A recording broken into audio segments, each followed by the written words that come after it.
দর্শক এ নিয়ে আরো জানাতে এই মুহূর্তে ইতালির মিলান থেকে আমাদের সাথে যুক্ত হচ্ছেন প্রবাসী সাংবাদিক রিয়াজুল ইসলাম কাউসার। আমরা যাচ্ছি তার কাছে। কাউসার, দুদেশের সরকারের এমন পদক্ষেপে অভিবাসন প্রত্যাশী যারা রয়েছেন তারা নিশ্চয়ই বেশ উচ্ছ্বসিত। এক্ষেত্রে একটু বিষয় জানার হচ্ছে, সেটা হচ্ছে অভিবাসনের ক্ষেত্রে কোন বিষয়গুলোতে আসলে বেশি নজর দেওয়া উচিত বলে মনে করেন?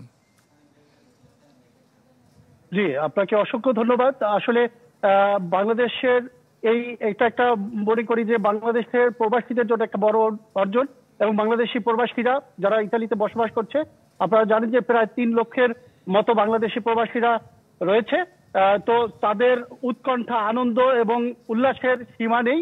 আমরা মনে করি বাংলাদেশের থেকে যেই কর্মীরা আসবে তারা অবশ্যই দক্ষতা নিয়ে আসবে, তারা সমুদ্র পার হয়ে আসবে না, তারা এই দেশে বৈধভাবে আসবে, বৈধতা নিয়ে, যাতে করে বাংলাদেশ সরকারকে যেমন মাথা উঁচু করে দাঁড় করানোর জন্য, তাদেরকে শ্রদ্ধার চোখে রাখার জন্য, এবং আমরা যারা অভিবাসী রয়েছি ইতালীয়রা অত্যন্ত ভালো, আমাদেরকে অনেক পছন্দ করে, এবং এই চুক্তি স্বাক্ষরের পরিপ্রেক্ষিতে আমরা আরো মাথা উঁচু করে এই দেশে বসবাস করতে পারবো এমনটি প্রত্যাশা।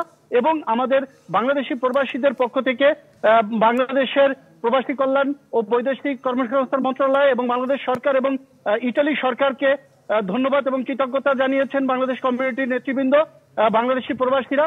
এবং পাশাপাশি তারা পরামর্শ দিয়েছেন যারা ইতালিতে বাংলাদেশ থেকে আসতে চাচ্ছেন তারা যেন দালালের কোনো দৌরত্বের মধ্যে না পড়েন, কারণ আমরা বিগত দিনে যখন স্পন্সর বা সিজনাল বা নন সিজনাল ভিসাগুলো যখন ডিক্রেট ঘোষণা করা হয়, তখন এই সব যারা দালাল চক্র রয়েছে তাদের উপদ্রব বেড়ে যায় এবং আমাদের বাংলাদেশের অনেকেই এদের খপ্পরে পড়ে যায়। তো আমরা অনুরোধ করব যেন তারা যখন ডকুমেন্টসটা জমা দেওয়া হবে, পাসপোর্ট জমা দেওয়া হবে, তখন যেন তাদের প্রপারলি জমা দেওয়ার জন্য দালালের মাধ্যমে না যে তারা যেন তাদের আত্মীয় স্বজন বা তাদের নিজস্ব কোনো পরিবেশে কিন্তু এটা দেওয়ার জন্য আমরা অনুরোধ করেছি আমাদের প্রবাসী যারা রয়েছেন তারা।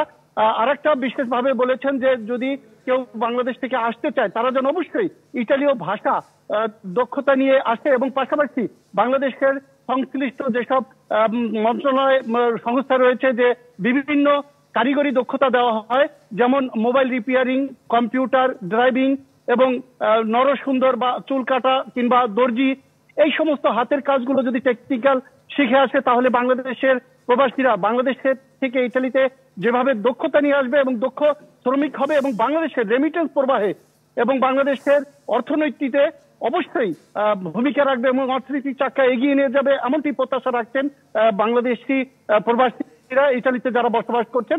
তাদের সর্বশেষ এটুকুই বলবো যে তারা অত্যন্ত আবেগ আপ্লুত এবং তারা মনে করেন যে বৈধ পথে আসলে যে অবৈধ যে চর্চাটা বাংলাদেশিরা অসংখ্য বাংলাদেশি মৃত কোলে ধরে পড়েছে ভূমধ্য সাগরে, তো সেটা বন্ধ হবে এবং লিবিয়া রুট যেটা সেটা বন্ধ হবে বলে বিশ্বাস করে। কাউসার, আপনাকে অসংখ্য ধন্যবাদ। দর্শক, ইতালি মিলান থেকে আমাদের সাথে যুক্ত ছিলেন প্রবাসী সাংবাদিক রিয়াজুল ইসলাম কাউসার। আর এর মাধ্যমে ইসলামী ব্যাংক পিএলসি ওয়ার্ল্ড নিউজ টুডেতে নিচে একটা বিরতির সাথে থাকুন।